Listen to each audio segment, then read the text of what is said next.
अच्छे वक्त की यह खासियत होती है कि वह इंसान को बहुत ज़्यादा अभिमानी और प्राउडी बना देता है। और वहीं बुरे वक्त में इंसान इतनी ज़्यादा लो वाइब्रेशन में होता है कि उसे ऐसा महसूस होने लगता है कि दुनिया का सबसे दुखी व्यक्ति वही इंसान है।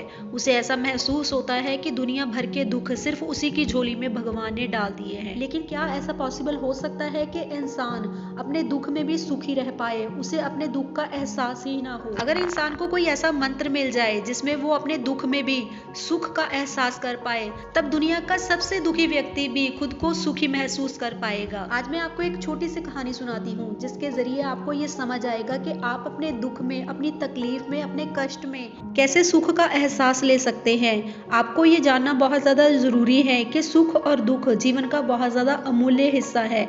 इसे हम चाहकर भी चेंज नहीं कर सकते। सुख और दुख एक ही सिक्के के दो पहलू होते हैं। कभी सुख आता है और कभी दुख, कभी दुख आता है और कभी फिर से सुख आ जाता है। लेकिन 95% लोग ऐसे होते हैं जो अपने दुख में बहुत ज्यादा दुखी हो जाते हैं।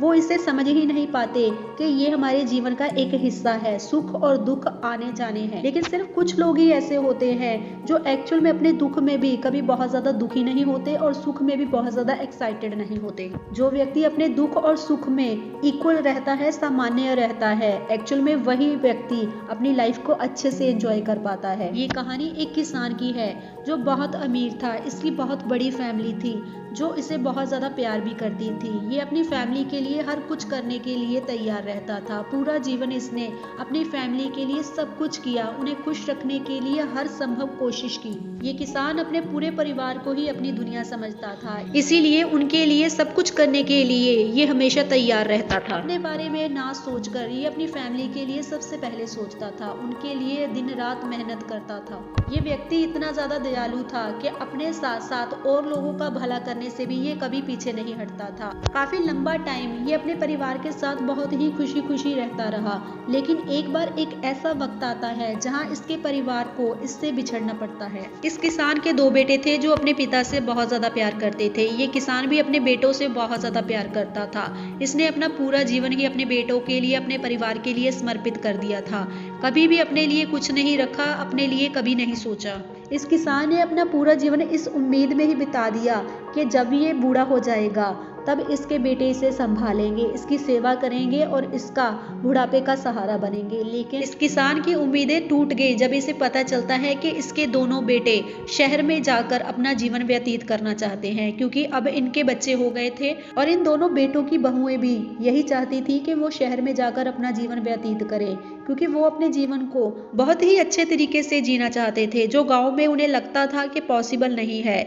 भले ही उनके पास धन दौलत की कोई कमी नहीं थी, लेकिन वह अपना जीवन सिर्फ शहर में ही व्यतीत करना चाहते थे।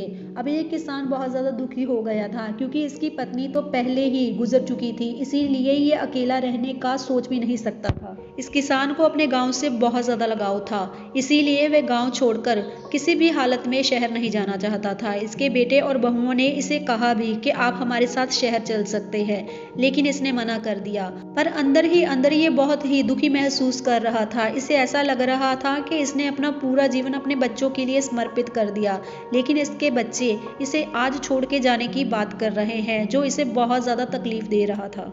इसके बेटों का मानना था कि शहर में जीवन अच्छे से व्यतीत किया जा सकता है, जो गांव में बिल्कुल पॉसिबल नहीं है। इसी कारण वो अपना पूरा सामान पैक करते हैं। बेटे, बहुओं और उनके बच्चों के जाने के बाद घर पूरा सूना हो चुका था और ये किसान बहुत अकेला महसूस कर रहा था। इसे ऐसा लग रहा था कि पूरी दुनिया ही जैसे उजड़ गई हो। किसी से बात करने का मन नहीं कर रहा था। जो भी व्यक्ति इसके पास आता तब ये उनके साथ भी बात करनी पसंद नहीं कर रहा था। तभी इस किसान का एक दोस्त इसे मिलने के लिए आता है और वो पूछता है कि तुम्हारे बेटे बहू कहाँ है, कोई घर में दिखाई क्यों नहीं दे रहा। तब ये पूरी बात बता देता है। ये सुनकर इस किसान के दोस्त को भी बहुत ज़्यादा बुरा लगता है और वो कहता है कि आजकल ऐसा ही ट्रेंड चल रहा है। आजकल के बच्चे सिर्फ अपने फ्यूचर के बारे में सोचते हैं, अपने बूढ़े माँ बाप के बारे में सोचना उन्हें ज़रूरी ही नहीं लगता। ये किसान बहुत ज़्यादा दुखी और मायूस दिखाई दे रहा था और उसे अपनी परेशानी का कोई समाधान नज़र नहीं आ रहा था। तभी इसका मित्र इसे ये बात बताता है कि पास के गांव में एक सन्यासी आए हुए हैं, आप वहां जा सकते हैं और उनसे अपनी समस्या शेयर कर सकते हैं। इस किसान का दोस्त कहता है कि आपको वहां पे जाना चाहिए, हो सकता है आपको आपकी समस्या का कोई समाधान मिल जाए। ये किसान ऐसा ही डिसाइड करता है और उस सन्यासी के पास चला जाता है और पूरी कहानी सुनाता है। ये सन्यासी कोई और नहीं बल्कि गौतम बुद्ध थे। गौतम बुद्ध उसकी पूरी स्टोरी सुनते हैं और वो उस व्यक्ति से कहते हैं कि तुम्हें बिल्कुल भी चिंता करने की जरूरत नहीं है। इस दुनिया में इंसान अकेला ही आता है और अकेला ही चला जाता है, उसके साथ कोई नहीं जाएगा। इसीलिए ये मोह माया छोड़ दो। अगर वो तुम्हारे साथ नहीं रहना चाहते या किसी कारण वो तुमसे दूर हो गए हैं, तब तुम्हें अपना मन उदास करने की जरूरत नहीं है। एक्चुअल में ये हमारी उम्मीदें, हमारी एक्सपेक्टेशंस ही होती हैं जो हमें हर्ट करती हैं। इसीलिए किसी से भी उम्मीद मत रखो। अगर उम्मीद रखनी है तो सिर्फ खुद से रखो, क्योंकि अगर आप खुद से उम्मीद रखते हैं तब आपको हर्ट नहीं होगा और ना आपकी उम्मीद टूटेगी। और समझदार व्यक्ति तो वही होता है जो अपने दुख के समय में भी अच्छी यादों को याद करता है। अगर आप अपने दुख में और ज़्यादा दुखी नहीं होना चाहते, तब आपको बुरी यादों को छोड़कर अच्छी यादों की तरफ फोकस करना चाहिए। अगर आप अपने दुख में और दुखी होना चाहते हैं, तब भले ही आप बुरी यादों को याद करते रहिए। हम में से मैक्सिमम लोग ऐसा ही करते हैं। जब भी कोई प्रॉब्लम आती है, वो बार बार उसी तकलीफ के बारे में बात करते रहते हैं। वो ये नहीं समझ पाते कि अगर वो दुख के बारे में जितनी ज़्यादा बात करेंगे, उतना दुख उनका बढ़ने वाला है, कम होने की बजाय। इसीलिए कहा जाता है सुख को शेयर करने से सुख बढ़ता है, लेकिन दुख को शेयर करने से दुख भी बढ़ जाता है। कुछ लोग ये मानते हैं कि दुख को शेयर करने से दुख कम हो जाता है, लेकिन एक्चुअल में ऐसा नहीं होता।